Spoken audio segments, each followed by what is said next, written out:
where the mind is without fear and the head is held high, where knowledge is free.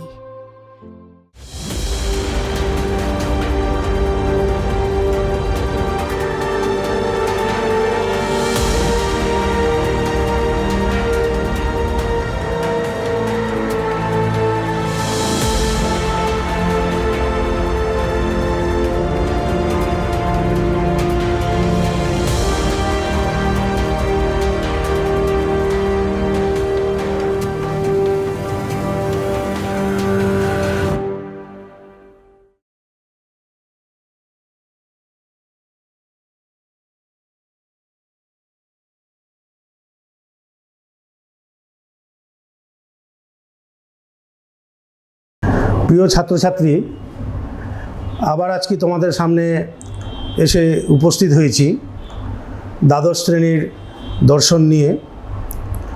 আশা করি তোমরা সকলেই ভালোই আছো। দীর্ঘদিন যাবৎ করোনা পরিস্থিতির কারণে তোমাদের পড়াশোনার ব্যাঘাত ঘটছে। তোমাদের পড়াশোনা তোমরা ঠিক নিয়মিত যেভাবে করতে সেভাবে করতে পারছো না। এই পরিস্থিতিটাকে মোকাবিলা করার জন্য মালদা জেলা প্রশাসন এবং শিক্ষা বিভাগের উদ্যোগে অনলাইন ক্লাসরুমের আয়োজন করা হয়েছে। আমিও এই কাজে যুক্ত হয়েছি। তোমাদেরকে আজকে এই অনলাইন ক্লাসরুমে তোমাদের স্বাগত জানাই। আমি সঞ্জয় কুমার মণ্ডল, মানিকচক শিক্ষানিকেতনের দর্শন বিষয়ের শিক্ষক। আমরা এর আগের দিন আলোচনা করছিলাম অমাধ্যম অনুমান। তো এর আগের দিন এই অধ্যায়টা পুরোপুরি কমপ্লিট হয়নি, কারণ বড় অধ্যায় একদিনে শেষ করা অসম্ভব ব্যাপার আর কি। তো আমরা এর আগের দিন কি পড়েছি সেই বিষয়টা আমরা একটু স্লাইডে দেখে নিই, তারপরে আমরা নেক্সট আলোচনা শুরু করব। দেখো, তোমাদের অমাধ্যম অনুমান আলোচনা করছিলাম। আজকেও অমাধ্যম অনুমানেরই অন্যান্য পার্টগুলো নিয়ে অন্যান্য অংশগুলো নিয়ে আমরা আলোচনা করব।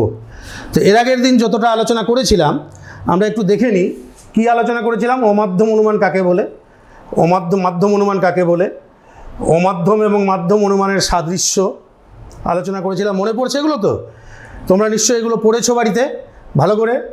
অমাধ্যম ও মাধ্যম অনুমানের বৈসাদৃশ্য বা পার্থক্য, অমাধ্যম অনুমানের প্রকারভেদ, এগুলো আমরা আলোচনা করেছিলাম। আবর্তন সম্পর্কে আমরা জেনেছিলাম, আবর্তন কাকে বলে, আবর্তন কিভাবে করা হয়, উদ্দেশ্যপদকে বিধেয়পদ, বিধেয়পদকে উদ্দেশ্যপদ করে। এরপর আমরা আলোচনা করেছিলাম আবর্তনের নিয়ম। এখানে এই নিয়মগুলো ছকের সাহায্যে দেখানো হয়েছে। এগুলো তোমাদের মনে করানোর জন্য আমি একবার দেখিয়ে দিচ্ছি। এবার যে কোন বচনের আবর্তন কি হয়, এর আবর্তন আই, ই বচনের আবর্তন ই, আই বচনের আবর্তন আই, আর ও বচনের আবর্তন সম্ভব নয়। এইটুকু পর্যন্ত আমরা এর আগের দিন আলোচনা করেছিলাম। এরপরে আমরা আজকে যাব আবর্তনের প্রকারভেদ। আবর্তনকে দুটো ভাগে ভাগ করা হচ্ছে, সরল আবর্তন এবং অসরল আবর্তন। এইখান থেকে আমাদের আজকের আলোচনা শুরু হবে। তোমরা নিশ্চয়ই খাতা কলম নিয়ে বসেছো, যেগুলো তোমাদের পয়েন্ট আউট করা দরকার, লিখে নেওয়ার দরকার, তোমরা লিখে নিবে। এবার আমরা ডিটেলসে এই বিষয়গুলোকে ব্ল্যাকবোর্ডে আলোচনা করব। ছাত্রছাত্রী একটু লক্ষ্য রাখো, যেটা আমি স্লাইডে দেখালাম, যে আবর্তনকে দুটো ভাগে ভাগ করা হচ্ছে। একটা হচ্ছে সরল আবর্তন, আর একটা হচ্ছে অসরল আবর্তন।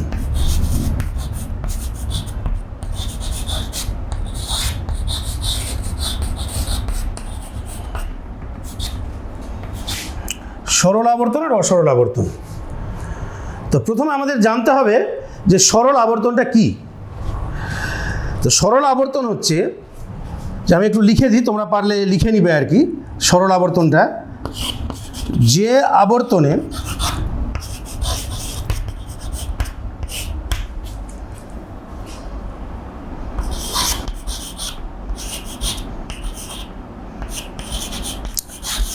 আবর্তনীয় ও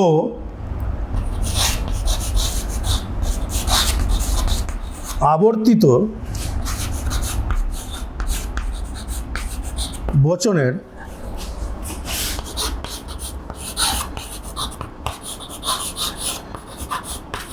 পরিমাণের মধ্যে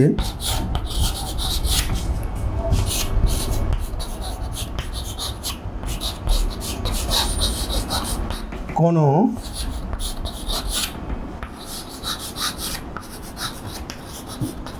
পার্থক্য থাকে না,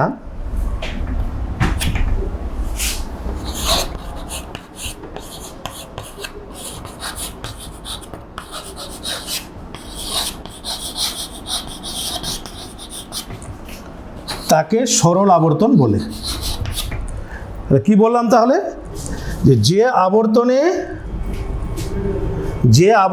আবর্তনীয় ও আবর্তিত বচনের পরিমাণের মধ্যে কোনো পার্থক্য থাকে না, তাকে সরল আবর্তন বলে। মানে যে আবর্তনীয় বচনের পরিমাণ এবং আবর্তিত বচনের পরিমাণ হবে এক। তাহলে কি আবর্তন আছে এরকম বলো তো? যেখানে আবর্তনীয় এবং আবর্তিত বচনের পরিমাণ এক আছে।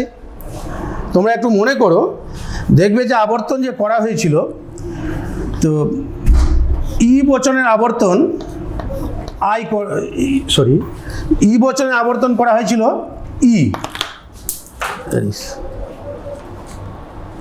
ই বচনের আবর্তন করা হয়েছিল ই, আর আই বচনের আবর্তন করা হয়েছিল আই। তো দেখো তো, এই দুটোর পরিমাণ এক আছে, দুটোই সার্বিক, আর এই দুটোই হচ্ছে বিশেষ।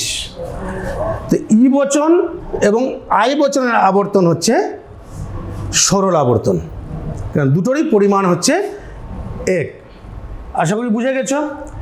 আরেকবার বলে দিচ্ছি যে আবর্তনে আবর্তনীয় এবং আবর্তিত বচনের পরিমাণ এক থাকবে, সেই আবর্তনটাকে বলা হচ্ছে সরল আবর্তন। তো ই বচনের আবর্তন হচ্ছে ই, আর আই বচনের আবর্তন হচ্ছে আই। তো দুটোরই হচ্ছে পরিমাণ এক। ই হচ্ছে সার্বিক, এটা ই সার্বিক, দুটোই হচ্ছে সার্বিক বচন। আর আই থেকে আই দুটোই হচ্ছে বিশেষ বচন, তবে দুটোর পরিমাণ হচ্ছে এক। তাহলে ই এবং আই বচনের আবর্তন হচ্ছে সরল আবর্তন। আশা করি এখানে কোনো তোমাদের সন্দেহ নেই। এবার আলোচনা করছি অসরল আবর্তন। তাহলে অসরল আবর্তনটা কি?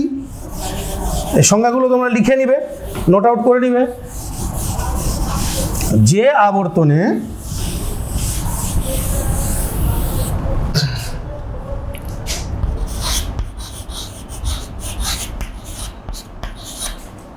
আবর্তিত বচনের পরিমাণ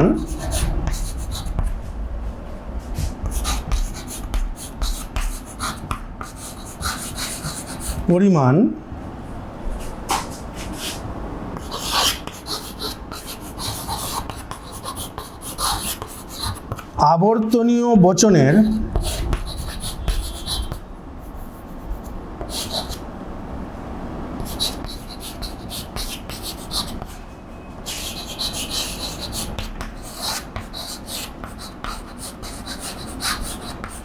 পরিমাণ অপেক্ষা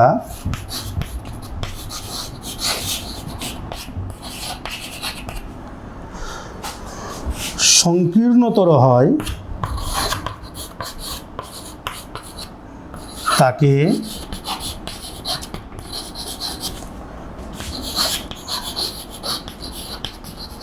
অসরল আবর্তন বলে। কি বললাম তাহলে? অসরল আবর্তন কি হলো তাহলে? যে আবর্তনে আবর্তিত বচনের পরিমাণ আবর্তনীয় বচনের পরিমাণ অপেক্ষা সংকীর্ণতর হয়, তাকে অসরল আবর্তন বলে। মানে আবর্তিত বচনের পরিমাণটা যেটা আমি আবর্তন করে পাচ্ছি, সেই আবর্তিত বচনের পরিমাণটা আবর্তনীয় বচনের পরিমাণ অপেক্ষা সংকীর্ণতর, মানে ছোট হবে, তাকে বলা হচ্ছে অসরল আবর্তন। তো মনে করো দেখি যে কোন এমন আবর্তন আছে যার পরিমাণটা আবর্তনীয় বচনের পরিমাণ অপেক্ষা ছোট হচ্ছে বা সংকীর্ণ হচ্ছে। দেখো, এ বচনের আবর্তন হয়েছে আই। তো এ বচনের আবর্তনের যে পরিমাণ, এ বচনের যে পরিমাণ, এটা হচ্ছে সার্বিক আর এটা হচ্ছে বিশেষ। তো সার্বিক থেকে বিশেষ মানে এর থেকে এটা ছোট হয়েছে, এটা হচ্ছে বড়, এটা ছোট, তাহলে সংকীর্ণতর হয়েছে। তাহলে এ বচনের আবর্তনের পরিমাণ আবর্তন হচ্ছে অসরল আবর্তন।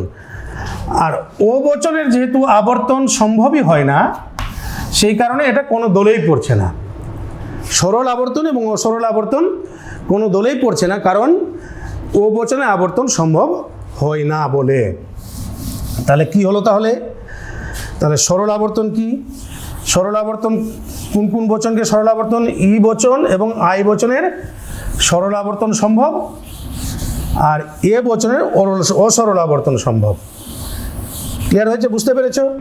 এই যে সরল আবর্তন, এই সরল আবর্তনকে আবার অন্য নামেও চিহ্নিত করা হয়।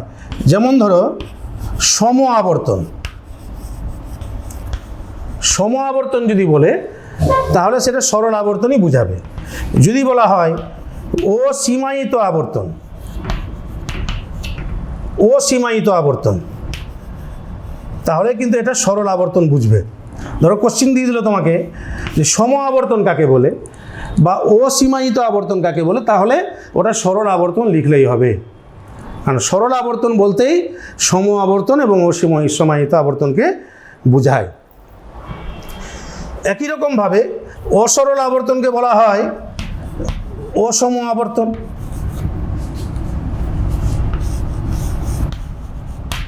বা সীমিত আবর্তন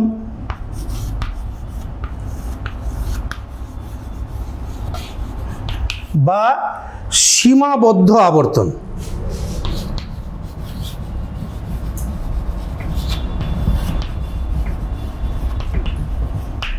ঠিক আছে? তাহলে অসরল আবর্তনকে কি বলা হচ্ছে? অসম আবর্তন বা সীমিত আবর্তন বা সীমাবদ্ধ আবর্তন। এটা কিন্তু একই, আলাদা নাম। তাহলে ছাত্রছাত্রীরা বলছি এই বিষয়টা তোমাদের আশা করি ক্লিয়ার হয়ে গেছে। তাহলে এখান থেকে কি কি হতে পারে? সরল আবর্তন কাকে বলে, অসরল আবর্তন কাকে বলে, সরল আবর্তনের কি কি নাম আছে? সম আবর্তন, অসীমায়িত আবর্তন। অসরল আবর্তনের কি কি নাম আছে? অসম আবর্তন, সীমিত আবর্তন বা সীমাবদ্ধ আবর্তন।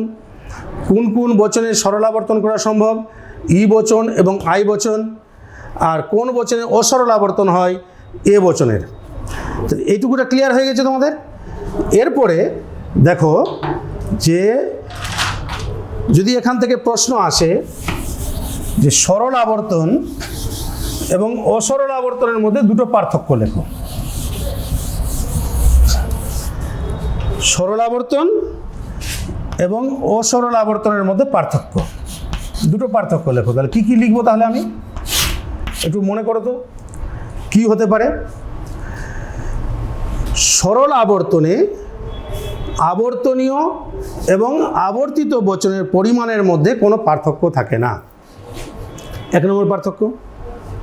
কিন্তু অসরল আবর্তনে আবর্তনীয় এবং আবর্তিত বচনের পরিমাণের মধ্যে পার্থক্য থাকে। ক্লিয়ার হচ্ছে 1 নম্বর পার্থক্য? কি বললাম তাহলে আর একটু মন দিয়ে শোনো।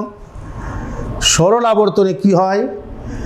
যে সরল আবর্তনে আবর্তনীয় এবং আবর্তিত বচনের পরিমাণের মধ্যে কোনো পার্থক্য থাকে না, কিন্তু অসরল আবর্তনে আবর্তনীয় এবং আবর্তিত বচনের মধ্যে পার্থক্য থাকে। 1 নম্বর পার্থক্য হলো। 2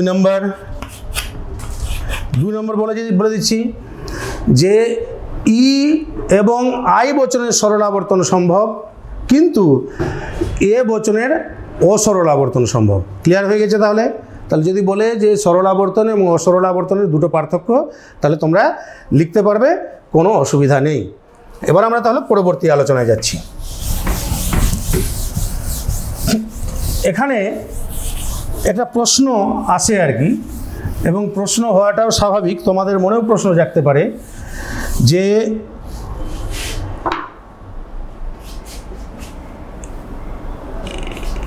এ বচনের, ই বচনের এবং আই বচনের সরল আবর্তন সম্ভব হচ্ছে, কিন্তু এ বচনের সরল আবর্তন সম্ভব নয় কেন? এ বচনের সরল আবর্তন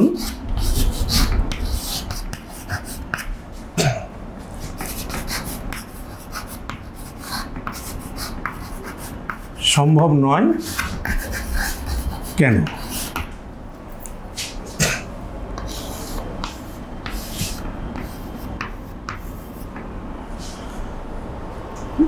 সাধারণত এ বচনের সরল আবর্তন সম্ভব নয়, আমরা এ বচনকে যদি সরলভাবে আবর্তিত করার যদি চেষ্টা করি, তাহলে কি হচ্ছে যে আবর্তনের নিয়ম লঙ্ঘিত হচ্ছে। কিভাবে নিয়ম লঙ্ঘিত হচ্ছে বা নিয়মটা লঙ্ঘন করছে, সেই বিষয়টাকে যদি ভালোভাবে বুঝতে হয়, তাহলে একটা উদাহরণের সাহায্যে বিষয়টিকে বোঝানো যেতে পারে।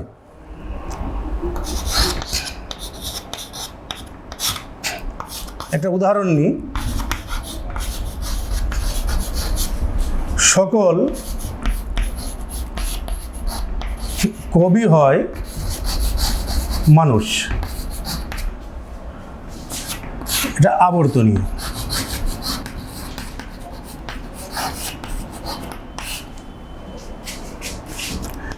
আমরা জানি এ বচনে আবর্তন কি হয়, এ বচনে আবর্তন হয় আই, কিন্তু আমি যেহেতু সরল আবর্তন করার চেষ্টা করছি, তাহলে এটার আবর্তনটা আই করব না, আমি আবর্তনটা এ করব। তাহলে কি দাঁড়াচ্ছে, তাহলে এ করলে সকল মানুষ হয় কবি, মানে আবর্তন উদ্দেশ্যটা বিধেয় হলো, বিধেয়টা উদ্দেশ্য হলো, এটা আমি আবর্তন করলাম। এটার আবর্তনটা আয় হতো, কিন্তু আয় করলাম না, আমি সরল আবর্তনটা করে দেখছি হচ্ছে কি না বা কেন হচ্ছে না। তাহলে এখানে কি দাঁড়াচ্ছে দেখো, তো এটা এ বচন, এখানে এই পদটা ব্যাপ্য, মানুষ পদটা অব্যাপ্য। এটাও এ বচন, এখানে দেখো মানুষ পদটা ব্যাপ্য, কিন্তু এটা অব্যাপ্য। আবর্তনের নিয়মগুলো আমি যদি একবার দেখি, তাহলে কি দাঁড়াচ্ছে, আবর্তনের প্রথম নিয়মে কি ছিল, যে আবর্তনীয় বচনে উদ্দেশ্য পদ, আবর্তিত বচনে বিদেহ পদ হবে, হয়েছে। দ্বিতীয় নিয়ম ছিল আবর্তনীয় বচনের বিদেহ পদ, আবর্তিত বচনে উদ্দেশ্য পদ হবে, তাই হয়েছে। তৃতীয় নিয়ম কি ছিল, আবর্তনীয় এবং আবর্তিত বচনে গুণ এক হবে, এখানেও কিন্তু গুণ তাই হয়েছে, এটা হয়ে আছে, এটাও হয়েছে। চতুর্থ নিয়ম কি ছিল, খুব ভাইটাল নিয়ম, গুরুত্বপূর্ণ নিয়ম,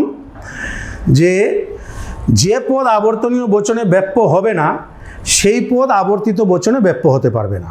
এখানে একটু ভালো করে লক্ষ্য করো যে আবর্তনীয় বচনে মানুষ পদটা কিন্তু ব্যাপ্য হয়নি, কারণ এ বচনে উদ্দেশ্য পদ ব্যাপ্য, মানুষটা বিদেহতে আছে, কিন্তু ওই মানুষ পদটা আবর্তিত বচনে দেখো এখানে এসে ব্যাপ্য হয়ে গেছে, কারণ এটাও এ বচন, এটাও এ বচন, এ বচনে উদ্দেশ্য পদটা ব্যাপ্য, মানুষ উদ্দেশ্যতে চলে এসছে, এখানে ব্যাপ্য ছিল না, কিন্তু এখানে ব্যাপ্য হয়ে গেছে। তাহলে এই যে আবর্তনের যে চতুর্থ নিয়ম, এই নিয়মটাকে এখানে লঙ্ঘন করা হয়েছে। কি, যে চতুর্থ নিয়মে কি ছিল, যে পদ আবর্তনীয় বচনে ব্যাপ্য নয়, সেই পদ আবর্তিত বচনে ব্যাপ্য হতে পারবে না, এখানে ব্যাপ্য হয়ে গেছে।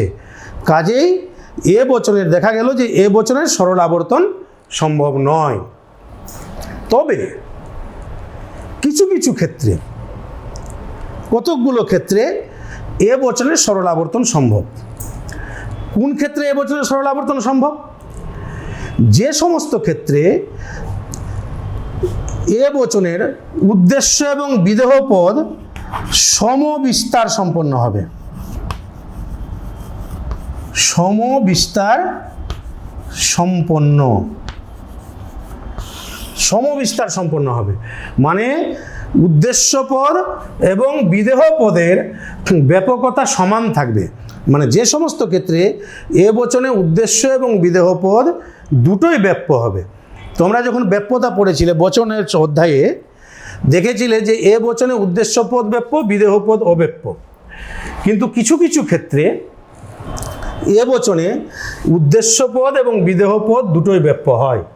কখন ব্যাপ্য হয়, যেগুলো ক্ষেত্রে দুটো পদেরই ব্যাপকতা সমান, দুটো পদেরই ব্যাপকতা যেখানে সমান থাকবে, অর্থাৎ দুটো পদ সমবিস্তার সম্পন্ন হবে। এই ক্ষেত্রগুলো কি কি, যে ক্ষেত্রগুলোতে দুটো পদ সমবিস্তার সম্পন্ন হবে বা দুটো পদ ব্যাপ্য হবে, এবার আমরা দেখে নিব সেই ক্ষেত্রগুলো কি কি, যেখানে দুটো পদই ব্যাপ্য।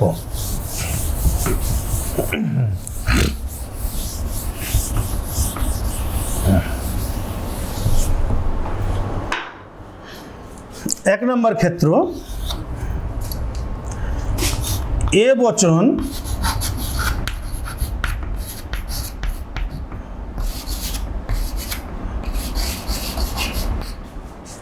সংজ্ঞার্থ জ্ঞাপক হলে,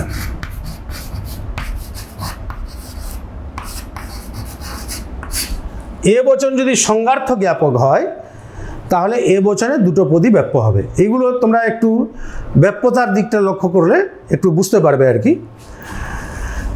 এ বচন যদি সংজ্ঞার্থ জ্ঞাপক হয় কীরকম, যেমন একটা উদাহরণ নিই, সকল মানুষ হয়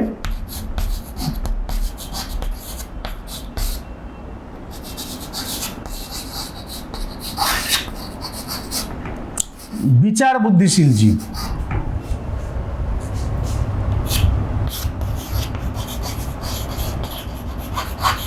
সকল মানুষই বিচার বুদ্ধিশীল জীব। এখানে দেখো যে মানুষ আর বিচার বুদ্ধিশীল জীব এই দুটো পদ কিন্তু সমবিস্তার সম্পন্ন। এই দুটো পদের ব্যাপকতা কিন্তু সমান, কারণ বিচার বুদ্ধির ক্ষমতা একমাত্র মানুষেরই আছে। সব মানুষই বিচার বুদ্ধিশীল জীব। এই কারণে মানুষ পদের যা ব্যাপকতা এবং বিচার বুদ্ধিশীল পদের যে ব্যাপকতা দুটোই হচ্ছে সমান। এই কারণে কিন্তু এখানে দুটো পদই ব্যাপ্য। এই ক্ষেত্রে এরকম যদি থাকে, এ বচন যদি সংজ্ঞার্থ জ্ঞাপক হয়, তাহলে এক্ষেত্রে কিন্তু আমি আর এ বচনের আবর্তনটা আই করব না, এ বচনে আবর্তন করব এ। বুঝতে পেরেছ? তাহলে কি হবে? তাহলে সকল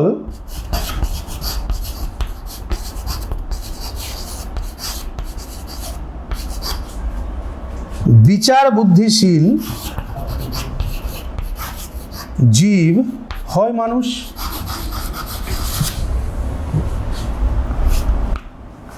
সকল বিচার বুদ্ধিশীল জীব হয় মানুষ। এখানে এই ক্ষেত্রে এসে দুটো পদ ব্যাপ্য, তার মানে এখানে কোনো নিয়ম লঙ্ঘন হচ্ছে না। উদ্দেশ্য পদ বিধেয় পদ হয়েছে, বিধেয় পদ উদ্দেশ্য পদ হয়েছে, ওখানেও দুটো পদ ব্যাপ্য, এখানেও দুটো পদ ব্যাপ্য। তাহলে এ বচন সংজ্ঞার্থ জ্ঞাপক হলে তাহলে তার আবর্তনটা আমরা আয় করব না। এটা কিন্তু মাথায় রাখবে যে সূত্র ধরে করে দিলে এ বচন আছে আমি আয় করে দিলাম, এইগুলো ক্ষেত্রে কিন্তু আয় করা যাবে না, এ করতে হবে। আরও কিছু বিষয় আছে, হ্যাঁ, আরও কিছু ক্ষেত্র আছে, যে ক্ষেত্রগুলো একটু দেখো। যে এ বচন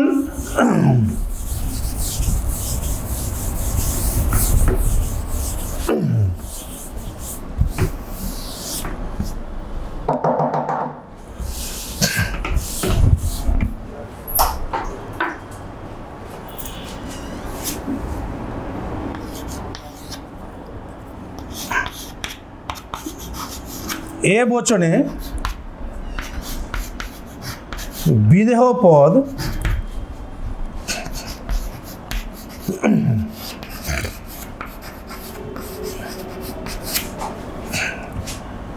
উদ্দেশ্য পদের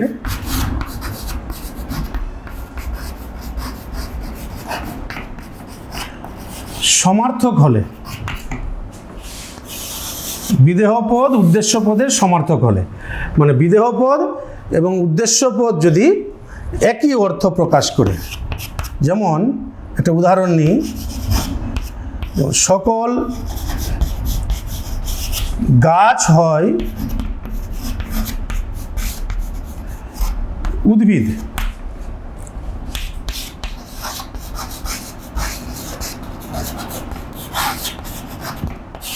সকল গাছ হয় উদ্ভিদ। এখানে দেখো গাছ আর উদ্ভিদ দুটোই কিন্তু সমার্থক, একই অর্থ প্রকাশ করছে। এই কারণে এখানে দুটো পদই ব্যাপ্য। অতএব এটার আবর্তন আয় করা যাবে না, এটার আবর্তন হবে এ। তার সকল উদ্ভিদ হয় গাছ।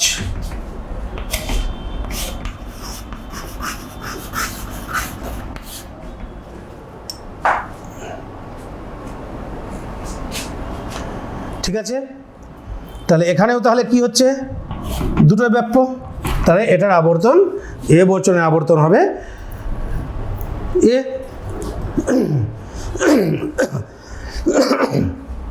আরেকটা ক্ষেত্র আছে,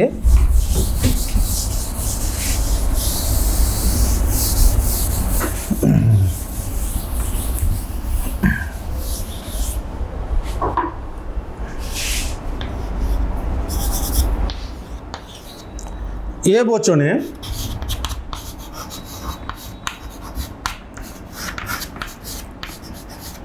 উদ্দেশ্য ও বিদেহ উভয়ই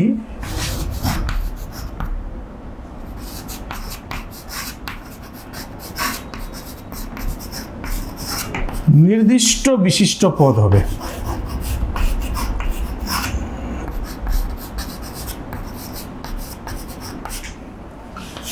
এ বচনে উদ্দেশ্য ও বিদেহ দুটা পদই হবে নির্দিষ্ট বিশিষ্ট পদ। এরকম উদাহরণ কি? যেমন হিমালয় হয়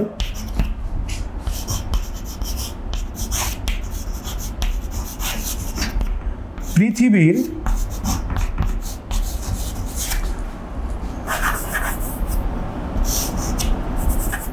সর্বোচ্চ পর্বতমালা, আবর্তনীয়। হিমালয় হয় পৃথিবীর সর্বোচ্চ পর্বতমালা। তাহলে এখানে দেখো, যদি বলা হয় পৃথিবীর সর্বোচ্চ পর্বতমালা কি, তাহলে উত্তর আসবে হিমালয়। হিমালয় পৃথিবীর সর্বোচ্চ পর্বতমালা, মানে হিমালয়টা পৃথিবীর যে সর্বোচ্চ পর্বতমালা, এটা একটা পদকে নির্দিষ্ট করছে। উদ্দেশ্য পদটা বিদেহ পদকে নির্দিষ্ট করছে। অতএব এখানে দুটো পদই ব্যাপ্য, এই কারণে এটার আবর্তন আয় হবে না, এটার আবর্তন হবে এ। তাহলে কি লিখবো তাহলে আবর্তনটা? পৃথিবীর সর্বোচ্চ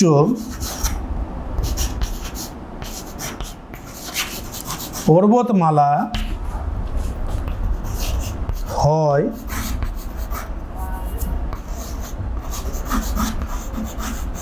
হিমালয়, আবর্তিত।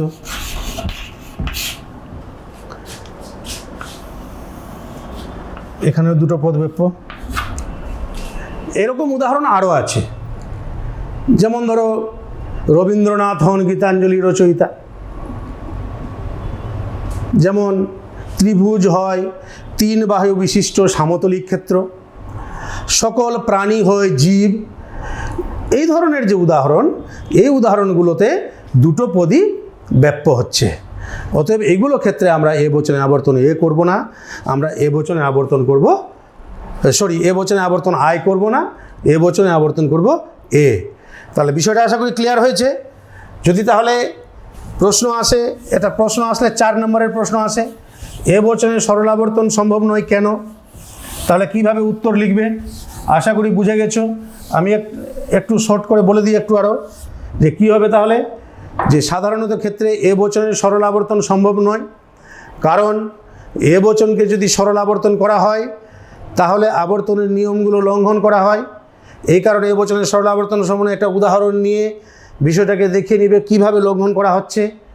তারপরে বলবে যে সাধারণ ক্ষেত্রে এ বচনের সরল আবর্তন সম্ভব নয়, তবে কতগুলো বিশেষ ক্ষেত্রে, যেখানে যে সমস্ত ক্ষেত্রে এ বচনের উদ্দেশ্য পদ এবং বিদেহ পদের ব্যাপকতা সমান, অর্থাৎ সমবিস্তার সম্পন্ন, অর্থাৎ যেসব ক্ষেত্রে এ বচনের উদ্দেশ্য এবং বিদেহ দুটো পদই ব্যাপ্য, সেই সমস্ত ক্ষেত্রে এ বচনের সরল আবর্তন সম্ভব। অন্য কোনো ক্ষেত্রে এ বচনের সরল আবর্তন সম্ভব নয়। এবার ওই 3টে উদাহরণ দিয়ে দেখিয়ে দিবে।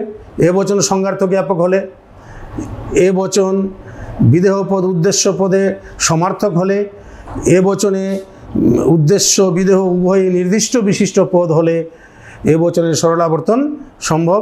এবার শেষে মন্তব্য লিখে দিবে যে এই 3টি ক্ষেত্র ছাড়া অন্য কোনো ক্ষেত্রে এ বচনের সরল আবর্তন সম্ভব নয়। ওকে, বুঝে গেছে এবার?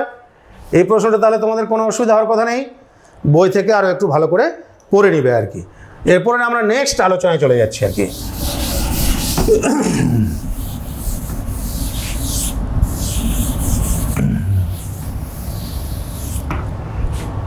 এরপরে আমরা আলোচনা করব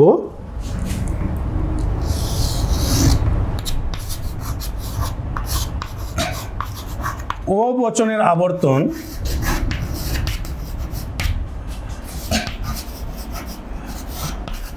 সম্ভব নয় কেন।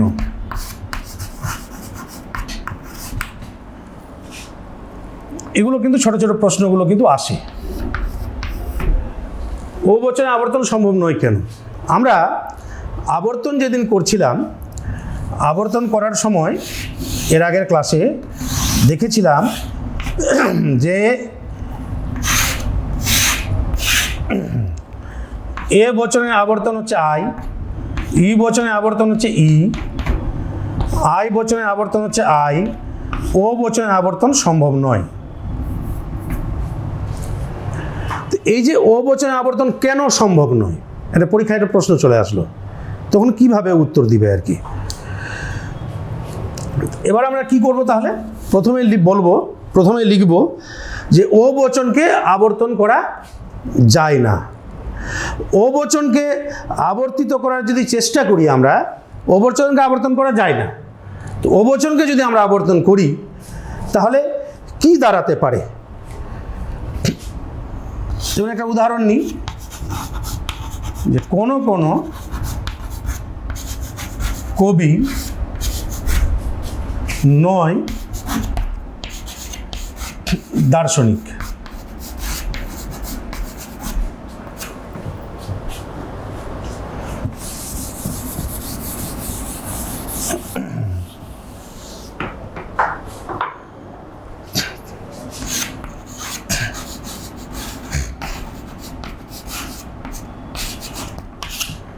কোনো কবি নয় দার্শনিক, এটা ও বচন, এটাকে আমি আবর্তন করব।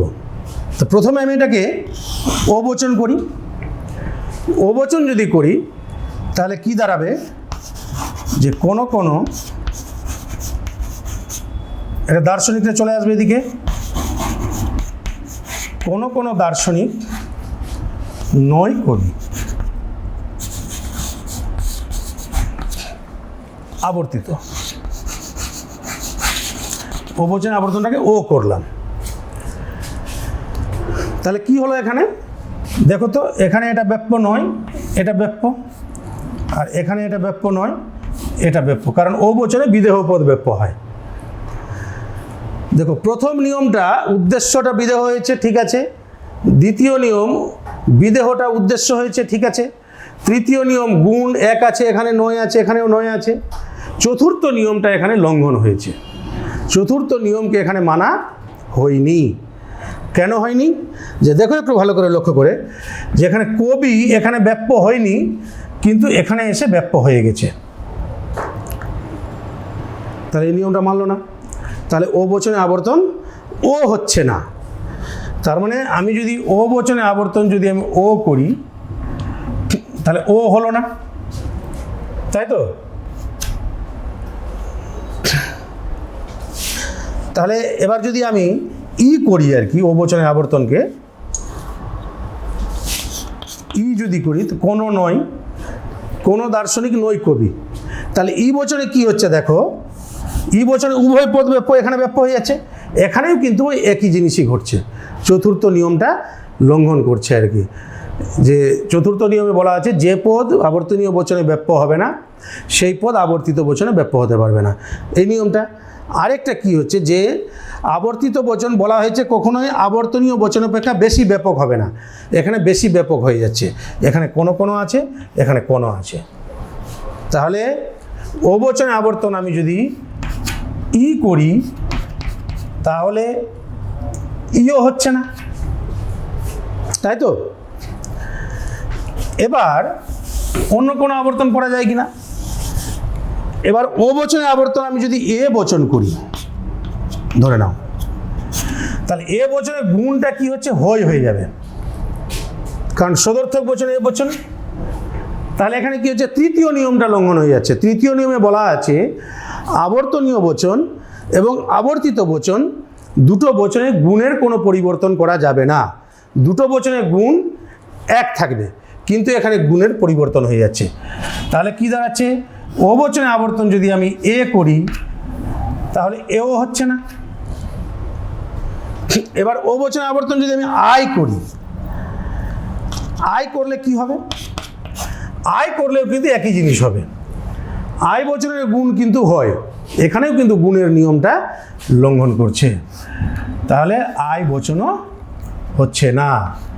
তাহলে ও বচনে আবর্তন আমি যাই করি না কেন, ও বচনের আবর্তন সম্ভব হবে না।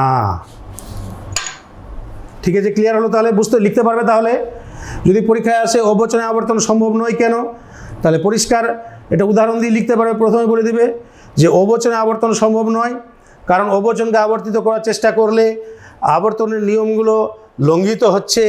নিচে উদাহরণের সাহায্যে বিষয়টি বোঝানো হলো। এই উদাহরণগুলো দিয়ে ধীরে ধীরে একটা একটা করে দেখিয়ে দিতে হবে যে কেন কোন কোন ক্ষেত্রে সম্ভব হচ্ছে না।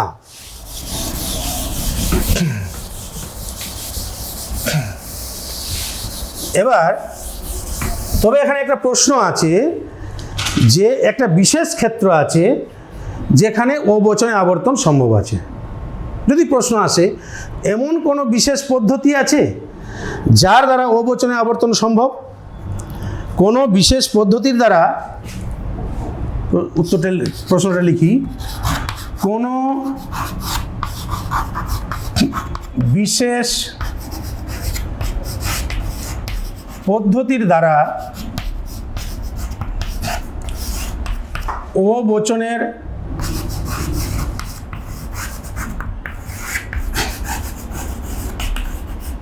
আবর্তন কি সম্ভব?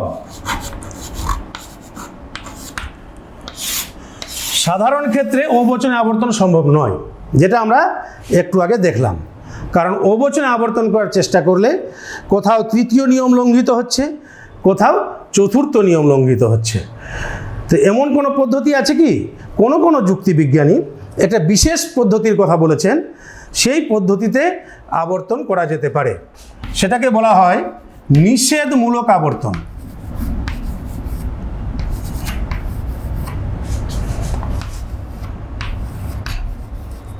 সে আবর্তনটাকে বলা হচ্ছে নিষেধমূলক আবর্তন।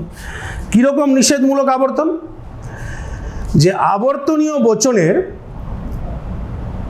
যে নঙর্থক চিহ্নটিকে বিদেহের সঙ্গে যুক্ত করে সেই বচনটিকে আই বচনে রূপান্তরিত করে সেই আই বচনটাকে আবার আবর্তনের সাধারণ নিয়ম অনুসারে আবর্তন করাকে বলা হচ্ছে নিষেধমূলক আবর্তন পদ্ধতি। ক্লিয়ার বুঝাতে পারলাম? বুঝতে পেরেছো নিশ্চয় যে নিষেধমূলক আবর্তন পদ্ধতি কি? একটু আগে দেখলাম যে ও বচনে আবর্তন সম্ভব নয়, তবে কোনো কোনো যুক্তিবিজ্ঞানী নিষেধমূলক আবর্তন পদ্ধতির সাহায্যে ও বচনে আবর্তন করার চেষ্টা করেছেন। সেই পদ্ধতিটা কীরকম? যে সেই পদ্ধতিটা হচ্ছে, যেমন ধরো ও বচনে একটা উদাহরণ নিই। একটু আগে যে উদাহরণটা লিখেছিলাম ওটাই লিখি। কোনো কোনো কবি নয় দার্শনিক।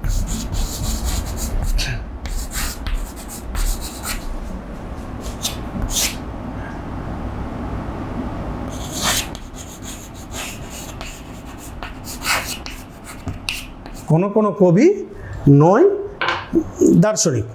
তো নিষেধমূলক আবর্তনে কি বলছে? যে আবর্তনীয় বচনের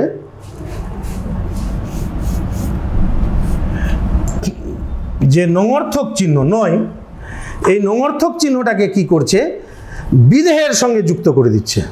বিদেহের সঙ্গে যুক্ত করে নঙর্থক চিহ্নটাকে উঠিয়ে দিচ্ছে এবং তখন বচনটা সেটা আই বচনে রূপান্তরিত করছে। বচনটাকে আই বচনে রূপান্তরিত করে সেই আই বচনটাকে আবার আবর্তনের নিয়ম অনুসারে সেটাকে আবর্তন করছে আর কি। কীরকম? ওকে করা হলো আই, কোনো কোনো কবি হয়, নয়টাকে করে দেওয়া হয়, আর এই নয়টাকে দার্শনিকের সঙ্গে যুক্ত করে দেওয়া হলো ও দার্শনিক।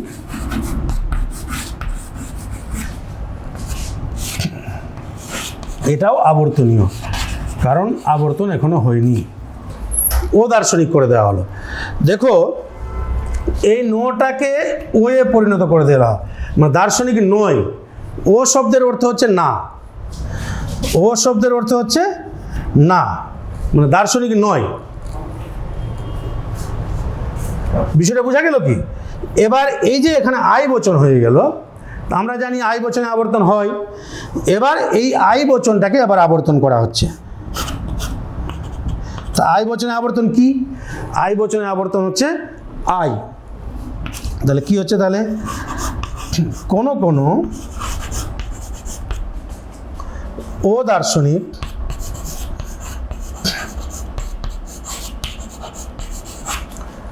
হয় কবি।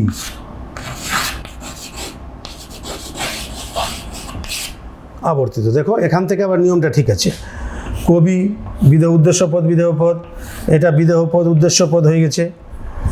বিদেহ পদ উদ্দেশ্য পদ গুণ এক আছে, এখানেও কোনো পদ ব্যাপ্য নয়, এখানেও কোনো পদ ব্যাপ্য নয়, আবর্তনের নিয়মকে মেনে নিচ্ছে। কিন্তু এই যে আবর্তনটা করা হলো আর কি, এই আবর্তনটা কি ঠিক? কি আবর্তন তো আমার আই বচনে আবর্তন করতে দেওয়া হয়নি, আবর্তন করতে দেওয়া হয়েছিল ও বচনে আবর্তন। এই কারণে অন্যান্য যুক্তিবিজ্ঞানীরা এই আবর্তনটাকে ঠিক আবর্তন বলে মনে করেন না। কেন মনে করেন না? যে তারা ও বচনের সঙ্গে মিলিয়ে দেখছে ও বচনের সঙ্গে মিলিয়ে দেখছে, কি দাঁড়াচ্ছে? যে ও বচনে কবি ছিল উদ্দেশ্য পদ, এখানে বিদেহ পদ হয়েছে, ঠিক আছে এটা। কিন্তু যে বিদেহ পদ দার্শনিক ছিল, দার্শনিকটা হয়ে গেছে ও দার্শনিক। তার মানে এই যে দ্বিতীয় নিয়মটা কিন্তু এখানে মানা হয়নি, দার্শনিকটা ও দার্শনিক হয়ে গেছে। তারপরে আবর্তনীয় বচনের যে গুণ আর আবর্তিত বচনের গুণ কিন্তু এক হয়নি। আবর্তনের নিয়ম আছে আবর্তনীয় বচন এবং আবর্তিত বচনের গুণ এক থাকবে, কিন্তু এখানে গুণ এক নয়, গুণটা আলাদা আছে। কাজেই যে দেখা যাচ্ছে কি, যে নিষেধমূলক আবর্তন পদ্ধতির সাহায্যে আবর্তন করলে আবর্তনের দ্বিতীয় এবং তৃতীয় নিয়ম লঙ্ঘিত হচ্ছে। এই কারণে এই আবর্তনটাকে ঠিক আবর্তন বলা হচ্ছে না। ক্লিয়ার? বুঝে গেছো? এরপরে নেক্সট আবর্তন, আর একটা প্রশ্ন আলোচনা করব, আবর্তন কমপ্লিট করব।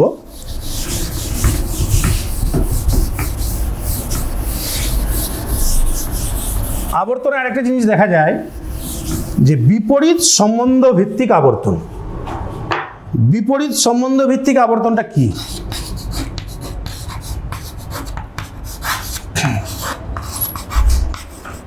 বিপরীত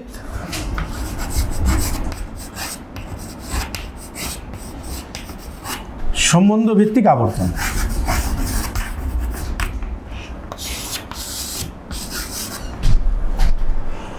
বিপরীত সম্বন্ধ ভিত্তিক আবর্তন হচ্ছে যে আবর্তনে উদ্দেশ্য বিদেহ পদের সম্বন্ধের পরিবর্তন ঘটিয়ে আবর্তন প্রক্রিয়া সম্পন্ন করা হয়, তাকে বলা হচ্ছে বিপরীত সম্বন্ধ ভিত্তিক আবর্তন।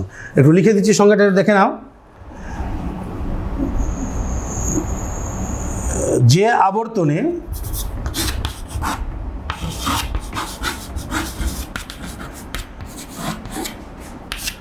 উদ্দেশ্য ও বিদেহ পদের সম্বন্ধের পরিবর্তন করে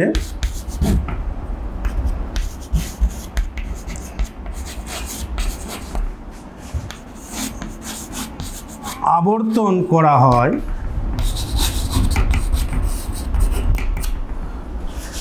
তাকে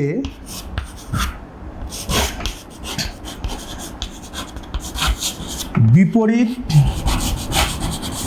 সম্বন্ধ ভিত্তিক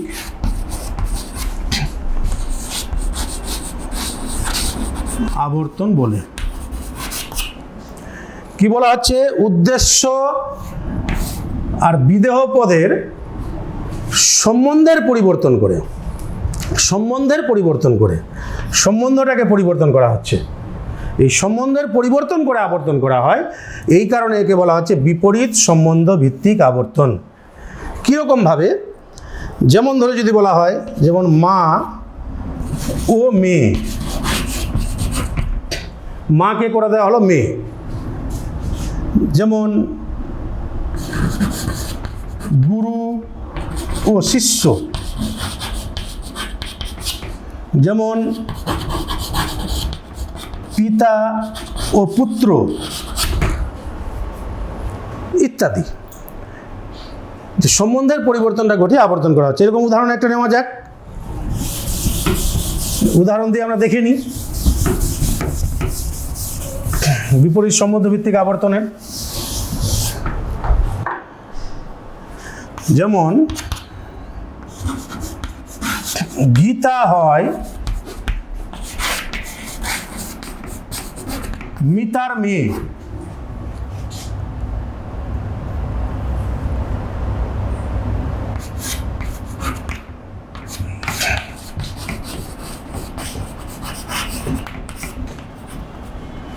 গীতা হয় মিতার মা।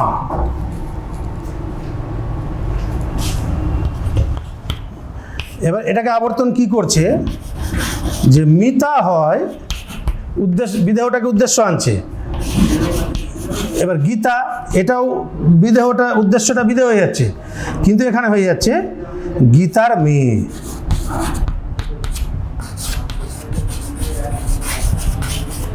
দেখো যে কি হলো তাহলে,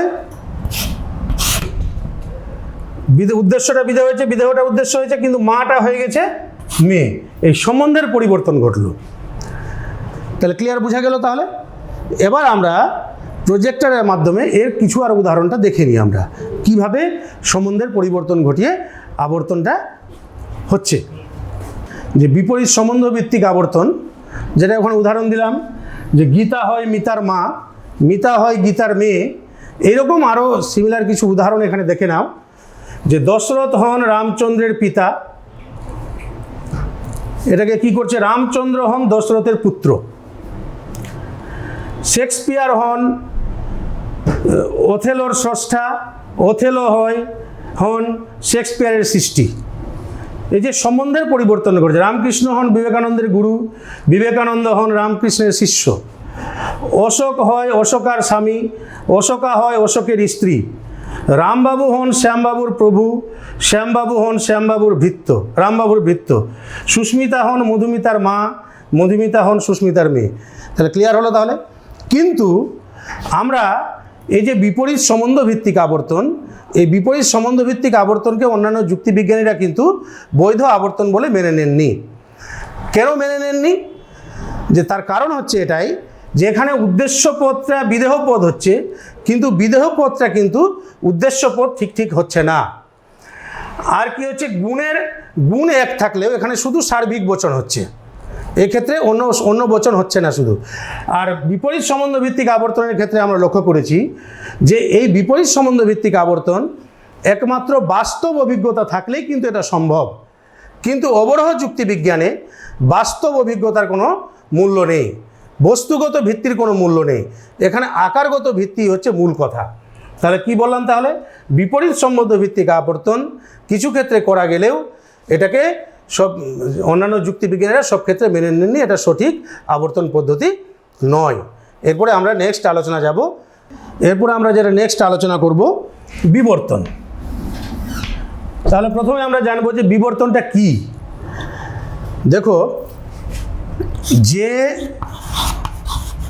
একটু আমি লিখে দিচ্ছি ব্ল্যাকবোর্ডের সংজ্ঞাটা, তোমরা একটু ভালো করে লক্ষ্য করে নাও, দরকার পড়ে লিখে নিবে। যে অবরোহমূলক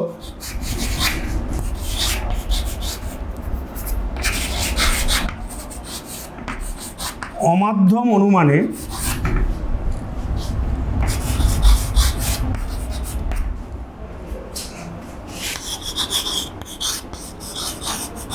যুক্তিবাক্যের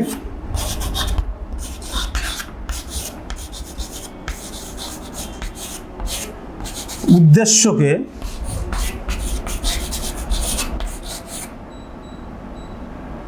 সিদ্ধান্তের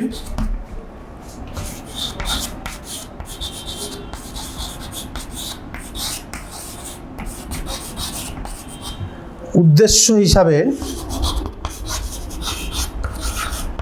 রাখা হয়,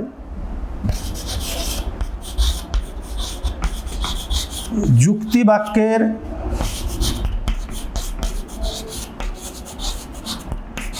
বিদেহ পদের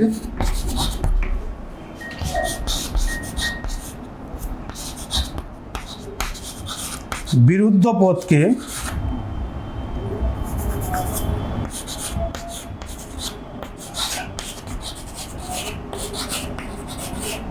সিদ্ধান্তের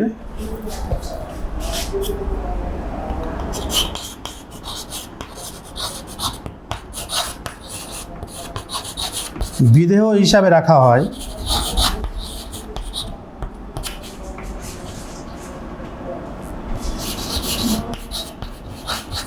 যুক্তিবাক্য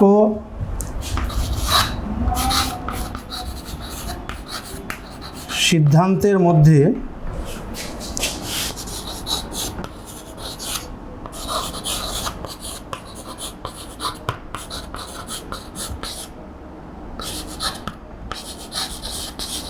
গুণের পরিবর্তন করা হয়, কিন্তু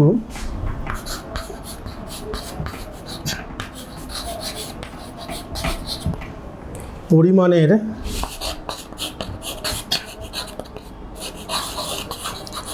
পরিবর্তন করা হয় না, তাকে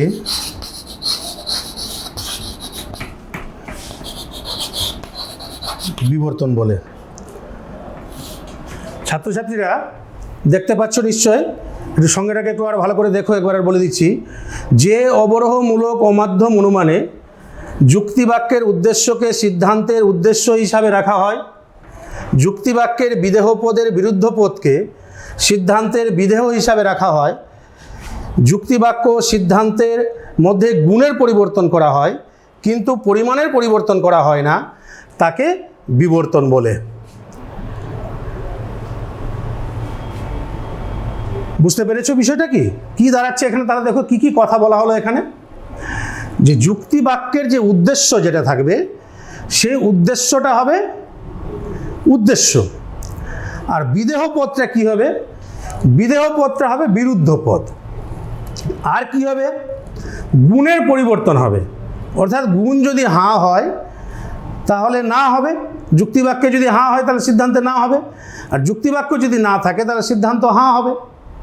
আর পরিমাণ একই থাকবে, অর্থাৎ যুক্তিবাক্য যদি সার্বিক হয় তাহলে সিদ্ধান্তও সার্বিক হবে, আর যুক্তিবাক্য যদি বিশেষ হয় তাহলে সিদ্ধান্ত বিশেষ হবে।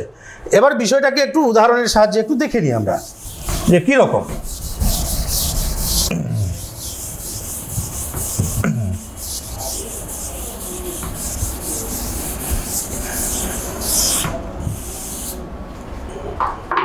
যেমন কি বলা হচ্ছে দেখো, যে কি বলা হলো সংজ্ঞা অনুযায়ী, যে উদ্দেশ্যটা কি হবে? উদ্দেশ্য হবে। আর বিদেহটা কি হবে? বিধেয় হবে, কিন্তু সেটা বিরুদ্ধ পদ হবে, ও যুক্ত হবে। বিরুদ্ধ পদটা কি এটা একটু আলোচনা করছি এখনই আর কি।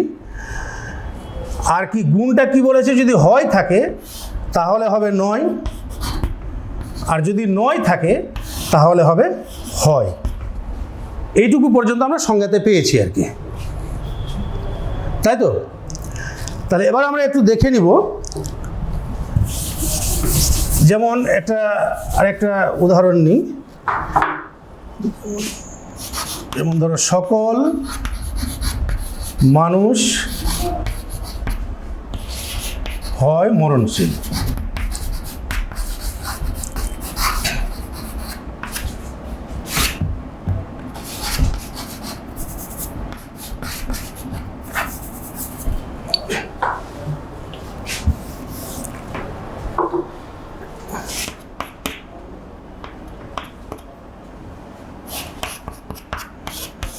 কোনো মানুষ নয় অমরণশীল।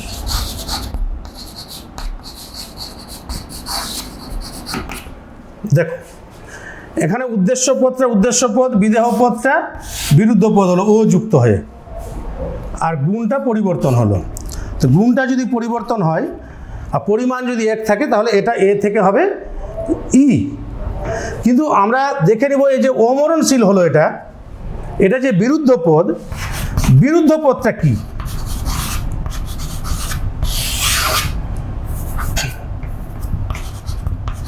বিরুদ্ধ পদটা কি এটা এবার আমরা দেখে নিব একটু।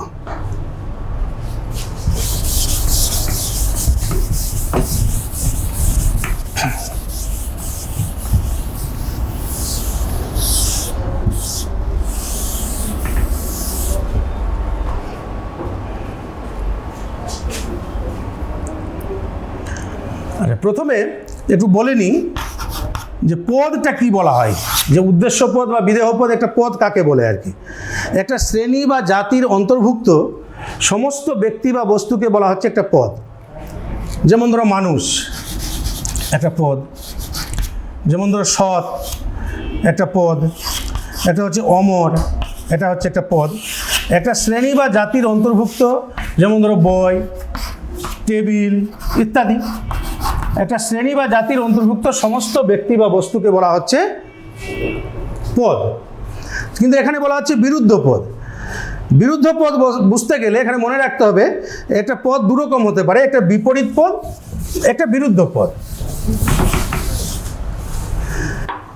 বিপরীত পদটা কি? কোনো পদের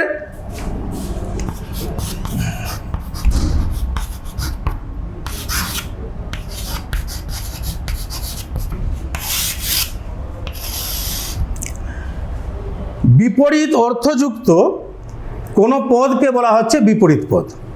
বিপরীত অর্থযুক্ত যেমন ধরো হতে পারে যে সৎ, অসৎ, মানুষ, যেমন ধরো সাদা, কালো, বিপরীত অর্থযুক্ত পদ। কিন্তু বিরুদ্ধ পদ হচ্ছে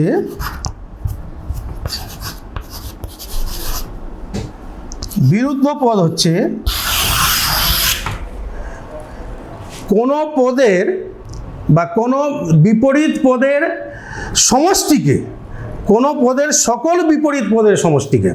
একটু বলছি, লিখে নাও, যে কোনো পদের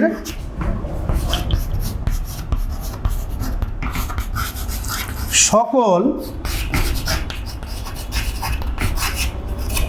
বিপরীত পদের সমষ্টিকে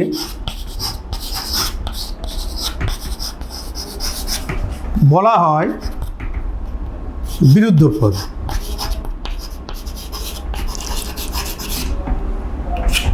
বিপরীত পদ কি হচ্ছে? বিপরীত অর্থ যদি প্রকাশ করে তবে সেটাকে বলা হচ্ছে বিপরীত পদ।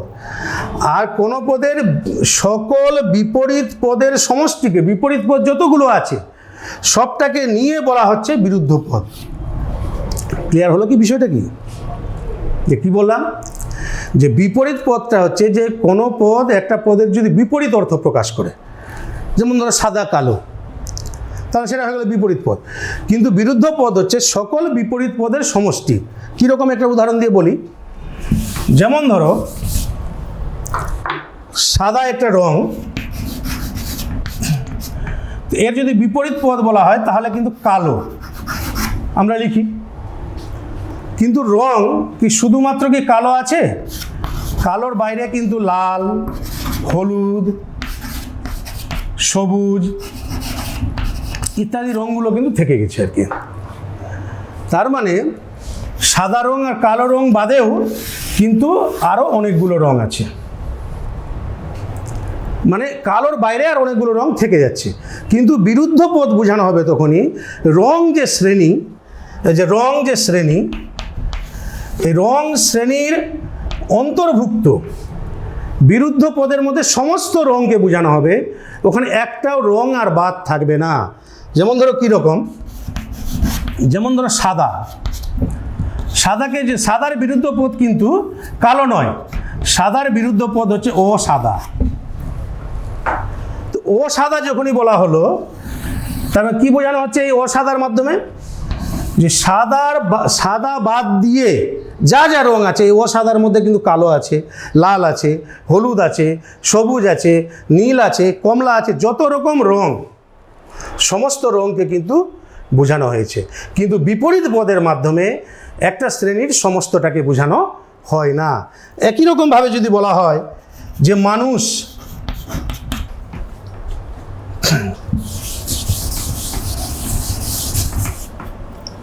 তাহলে এর বিরুদ্ধ পদ হচ্ছে ও মানুষ। ঠিক আছে, যেমন যদি বলা হয় সৎ, তাহলে হবে অসৎ। যদি থাকে অসৎ, তাহলে সেগুলো ক্ষেত্রে কি হবে?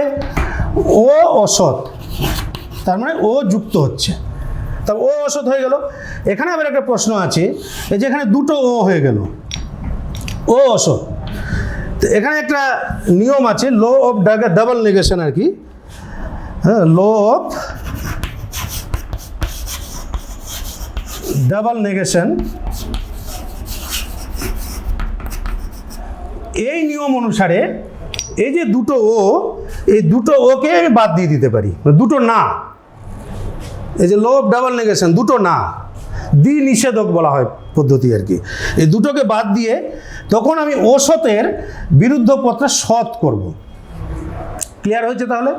এবং তোমরা যদি পরীক্ষায় ধরো ও অসৎ যদি লিখে দাও, তাহলে কিন্তু ভুল হবে না, ভুল হবে না। কেউ যদি লিখে দেয় যে ও অসৎ, তাহলেও কিন্তু সেক্ষেত্রে ভুল হবে না।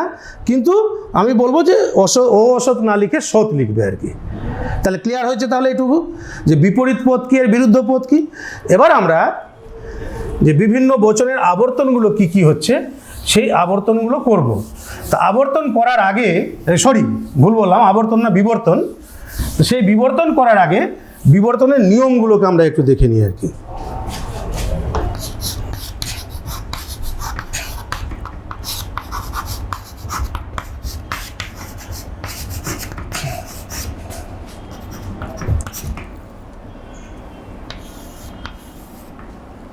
এক নম্বরের নিয়ম, তোমরা পারলে খাতায় লিখে নিবে, উদ্দেশ্য পদের নিয়ম। উদ্দেশ্য পদের নিয়ম কি? যে দেখবে যে, আর এখানে একটু বলে নিই আর কি, যে বিবর্তনের ক্ষেত্রে যে বচনটাকে আমরা বিবর্তন করব, সেই বচনটাকে বলা হচ্ছে বিবর্তনীয়। আবর্তনের ক্ষেত্রে কি বলেছিলাম? আবর্তনীয়। বিবর্তনের ক্ষেত্রে সেটাকে বলা হবে বিবর্তনীয়। আর যে বচনটা বিবর্তন করে পাবো, সেই বচনটাকে বলা হচ্ছে বিবর্তিত বা বিবর্ত। ক্লিয়ার হচ্ছে? আবর্তনের ক্ষেত্রে যে বচনটাকে আমরা আবর্তন করছিলাম, সেটাকে বলছিলাম আবর্তনীয়। বিবর্তনের ক্ষেত্রে যে বচনটাকে আমরা বিবর্তন করব, সেটাকে বলা হচ্ছে বিবর্তনীয়। আর যে বচনটা আমরা বিবর্তন করে পাবো, সেটাকে বলা হচ্ছে বিবর্তিত বা বিবর্ত। তাহলে এক নম্বর নিয়ম এবার আলোচনা করছি। এক নম্বর নিয়ম যে কি বলছে? উদ্দেশ্য পদের নিয়ম। তাহলে বিবর্তনীয় বচনের উদ্দেশ্য পদ, বিবর্তিত বচনে উদ্দেশ্য পদ হবে এক নম্বর নিয়ম। মানে সাবজেক্টটা হবে সাবজেক্ট। বিবর্তনীয় বচনে লিখে নাও তোমরা দরকার পড়লে, এটা লিখে নিবে যে বিবর্তনীয় বচনের উদ্দেশ্য পদ, বিবর্তিত বচনে উদ্দেশ্য পদ হবে। দুই নম্বর, বিদেহ পদের নিয়ম।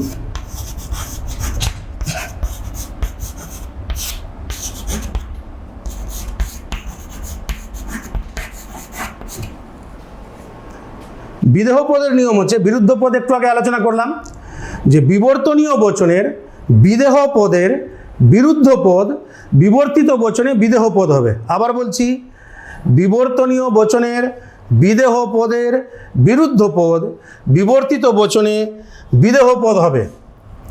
তার মানে প্রেডিকেট হবে, তার সঙ্গে ও যুক্ত হবে। তিন নম্বর নিয়ম,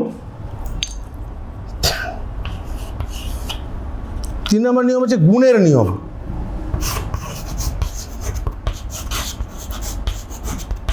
গুণের নিয়মটা কি? বিবর্তনীয় এবং বিবর্তিত দুটো বচনের গুণ আলাদা হবে, মানে দুটো বচনের গুণের পার্থক্য থাকবে। আরেকবার বলছি, গুণের নিয়ম যে বিবর্তনীয় এবং বিবর্তিত দুটো বচনের গুণ আলাদা হবে, অর্থাৎ দুটো বচনের গুণের পার্থক্য থাকবে। তাহলে কি? যদি গুণ যদি হয় তাহলে হবে নয়, আর যদি নয় থাকে তাহলে হবে হয়। 4 নম্বর, পরিমাণের নিয়ম।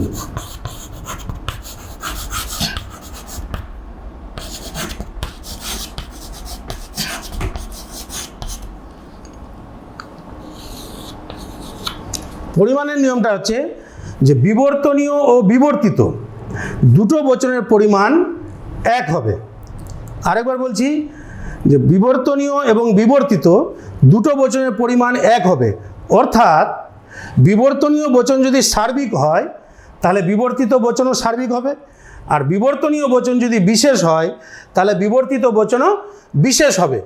তাহলে কি বললাম, যদি বিবর্তনীয় বচন যদি সার্বিক হয় তাহলে বিবর্তিত বচন হবে সার্বিক, আর বিবর্তনীয় বচন যদি বিশেষ হয় তাহলে বিবর্তিত বচন হবে বিশেষ। 5 নম্বর নিয়ম,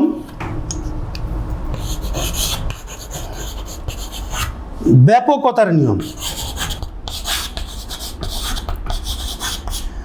ব্যাপকতার নিয়ম হচ্ছে যে বিবর্তিত বচন, আমি যে বচনটা বিবর্তন করে পেলাম, যে বিবর্তিত বচন কখনোই বিবর্তনীয় বচন অপেক্ষা বেশি ব্যাপক হবে না। বিবর্তনীয় বচন কখনোই বিবর্তিত বচন কখনোই বিবর্তনীয় বচন অপেক্ষা বেশি ব্যাপক হবে না। এবার আমরা একটু স্লাইডে এই নিয়মগুলোকে একটু ডিটেলসে একটু দেখে নিই। ছাত্রছাত্রীরা, তোমাদেরকে যেটা একটু আগে আলোচনা করলাম বিবর্তন সম্পর্কে, যে দেখো এখানে স্লাইডে দেখানো হয়েছে কীভাবে, যেমন একটা উদাহরণ দেওয়া হচ্ছে, সকল মানুষের মরণশীল, কোনো মানুষ নয় অমরণশীল। এটাকে বিবর্তনীয়, এটা বিবর্তিত কিভাবে পাওয়া গেল। এখানে মানুষটা মরণশীল, মরণশীলটা অমরণশীল, এখানে আকারের সাহায্যে দেখিয়ে দেওয়া হয়েছে। এবার নিয়মটা দেখো, উদ্দেশ্য বিদেহ পদের নিয়মটা একটু ভালো করে দেখে নাও। যে উদ্দেশ্য পদে কী বলা হয়েছিল, যে উদ্দেশ্য পদটা উদ্দেশ্য পদ হবে, বিবর্তনীয় বচনে উদ্দেশ্য পদ, বিবর্তিত বচনে উদ্দেশ্য পদ হবে। দেখো মানুষটা মানুষ হয়েছে। আর বিদেহ পদের নিয়মে কী ছিল, যে বিবর্তনীয় বচনে বিদেহ পদের বিরুদ্ধ পদ, বিবর্তিত বচনে বিদেহ পদ হবে। এখানে তাই হয়েছে, মরণশীলটা অমরণশীল হয়েছে। বুঝতে পারছো আশা করি তোমরা। এবার নেক্সটটা দেখো, যে গুণের নিয়মে কি বলা হয়েছিল, যে গুণ আলাদা হবে, অর্থাৎ বিবর্তনীয় বচন যদি হাবাচক হয় বা সদর্থক হয় তাহলে বিবর্তিত বচন নমর্থক হবে, আর বিবর্তনীয় বচন যদি নমর্থক হয় তাহলে বিবর্তিত বচন সদর্থক হবে। এখানে দেখো তাই দেখানো হয়েছে, সদর্থক থেকে নমর্থক, নমর্থক থেকে সদর্থক। পরিমাণের নিয়ম, পরিমাণে কি বলা হয়েছিল, পরিমাণ এক থাকবে, অর্থাৎ বিবর্তনীয় বচন যদি সার্বিক হয় বা সামান্য হয় তাহলে বিবর্তিত বচনও সামান্য হবে, আর বিবর্তনীয় বচন যদি বিশেষ হয় তাহলে বিবর্তনীয় বচন যদি বিশেষ হয় তাহলে বিবর্তিত বচনও বিশেষ হবে। এখানে তাই দেখানো হয়েছে যে বিবর্তনীয় বচন সামান্য থেকে সামান্য হয়েছে, বিবর্তিত বিদেহ পদটা আর বিশেষ থাকলে বিশেষ হয়েছে। তাহলে এই নিয়মগুলো অনুসরণ করে আমরা যদি বিবর্তন করি আর কি, আজকে সময় অনেকটা চলে গেছে আর আমাদের হাতে সময় নেই আর কি, আমরা এর পরের ক্লাসে বিবর্তনটা ডিটেলসে আলোচনা করব। আমি শুধু একটু দেখিয়ে নিই এখানে, যে বিবর্তন নিয়মগুলো প্রয়োগ করে যে বিবর্তনগুলো পাবো আমরা, এ বচনকে যদি বিবর্তন করা হয় তাহলে আমরা ই বচন পাবো, ই বচনকে যদি বিবর্তন করা হয় তাহলে এ বচন পাবো, আই বচনকে যদি বিবর্তন করা হয় তাহলে ও বচন পাবো, আর ও বচনকে যদি বিবর্তন করা হয় তাহলে আমরা আই বচন পাবো। তাহলে আমরা এর পরের ক্লাসে আমরা এই বিবর্তনটা করে দেখব, এক একটা এ বচনে বিবর্তন কিভাবে করা হচ্ছে, ই বচনে বিবর্তন কিভাবে করা হচ্ছে, আই বচনে বিবর্তন কিভাবে করা হচ্ছে, ও বচনের বিবর্তন কিভাবে করা হচ্ছে। যে বিষয়গুলো তোমাদের আলোচনা হলো আজকে, যে ক্লাসটা আবর্তন থেকে শুরু করে এই পর্যন্ত বিবর্তন পর্যন্ত, তোমরা বাড়িতে ভালো করে আরও পড়বে আর কি। হ্যাঁ, কোনো সমস্যা যদি থাকে তোমাদের যে বিদ্যালয়ের শিক্ষক শিক্ষিকা আছে তাদের সঙ্গে তোমরা যোগাযোগ করবে, তারা নিশ্চয়ই সেই বিষয়গুলো সমাধান করে দিবে। আর পরবর্তী আলোচনায় আমরা পরবর্তী ক্লাসে হাজির হব। তোমরা এরকম সিচুয়েশানে তোমরা একদম বাড়ি থেকে বেরোবে না, ঘরের মধ্যে থাকবে আর পড়াশোনাটা চালিয়ে যাওয়ার চেষ্টা করো, ঠিক আছে? কোনো রকম অসুবিধা থাকলে সেই অসুবিধা পরবর্তীতে দূর করা হবে। তোমরা সবাই ভালো থেকো, সুস্থ থেকো, ধন্যবাদ।